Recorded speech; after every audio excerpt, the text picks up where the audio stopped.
국정원 여직원의 댓글을 찾을 수 없다는 경찰 수사 발표가 나오자 대선을 이틀 앞둔 정치권 흥분했습니다. 새누리당은 문재인 후보가 기획선거 공작을 사과하라고 역공에 들어갔고 민주당은 경찰의 기획수사이자 선거 개입이라고 반발했습니다. 국회 취재기자 연결합니다. 강상호 기자. 예, 국회입니다.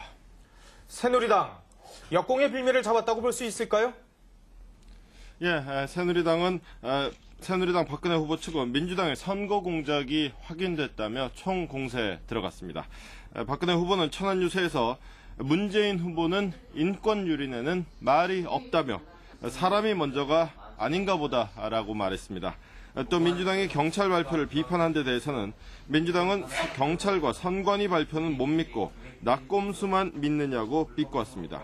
심재철 선거공작 진상조사특위위원장은 무고한 여성과 국가기관까지 끌어들여 대선판을 흔들겠다는 민주당의 의도가 물거품으로 돌아갔다고 말했습니다. 그러면서 문 후보는 국민 앞에 억지를 부린 데 대해 사과하는 것이 용서받을 마지막 길이라고 주장했습니다. 새누리당은 특히 경찰의 갑작스러운 발표를 이유로 민주당이 기획수사라고 비판한 데 대해서는 수사를 서두르라고 한 건 민주당이었다고 지적했습니다. 특히 문재인 후보가 어젯밤 TV토론에서 피해자이자 피고발인 신분인 국정원 여직원 김모 씨를 피의자로 불렀다며 반성과 사과를 요구했습니다. 인권 변호사 출신이라는 문재인 후보는 본인의 선입감을 바탕으로 국정원 여직원을 피의자로 몰아간 것입니다. 인권 변호사란 말이 무색해집니다. 문재인 후보의 반성을 촉구합니다.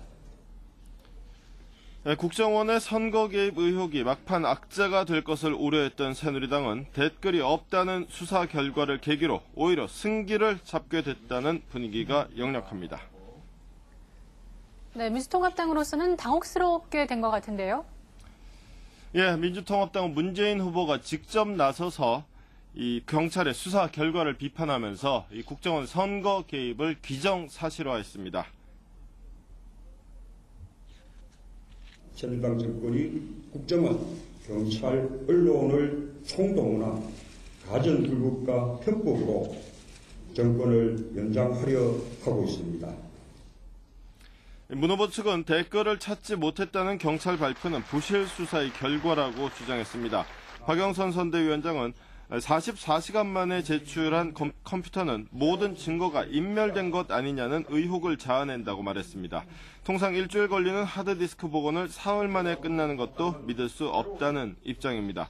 우상호 공보단장은 국정원 여직원의 아이디가 40개나 된다는데 이 요원은 광범위하게 다양한 팀을 관리 감독했을 가능성이 있다며 새로운 의혹을 제기했습니다.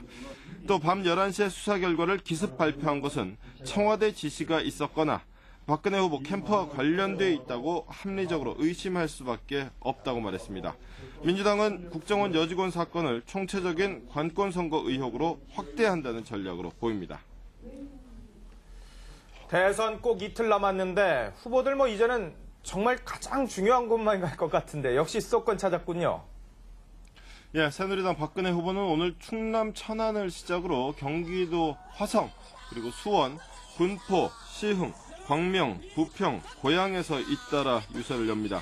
1시간 간격으로 수도권 서부 지역을 촘촘하게 훑는 일정인데 대선의 막바지에 이른 가운데 유권자가 가장 많은 수도권에서 중도표에 호소할 계획입니다. 특히 흑색 선전을 강하게 비판하며 민주당은 곧 네거티브 정당이라는 등식을 내세워 약세 또는 박빙 지역의 표심을 끌어모은다는 전략입니다. 민주통합당 문재인 후보는 서울 여의도에서 시작해 동인천과 김포, 파주, 구리, 용인, 화성에서 연쇄 유세를 이어갑니다. 인구 밀집 지역을 중심으로 촘촘한 그물망 유세 일정인데 최근 수도권 판세가 박빙 또는 우세로 반전됐다고 보고 막판 쐐기를 받겠다는 전략입니다. 문 후보 측은 특히 정권교체뿐 아니라 새정치라는 화두를 내세워 투표율 높이기에 공을 들인다는 계획입니다. 지금까지 국회였습니다.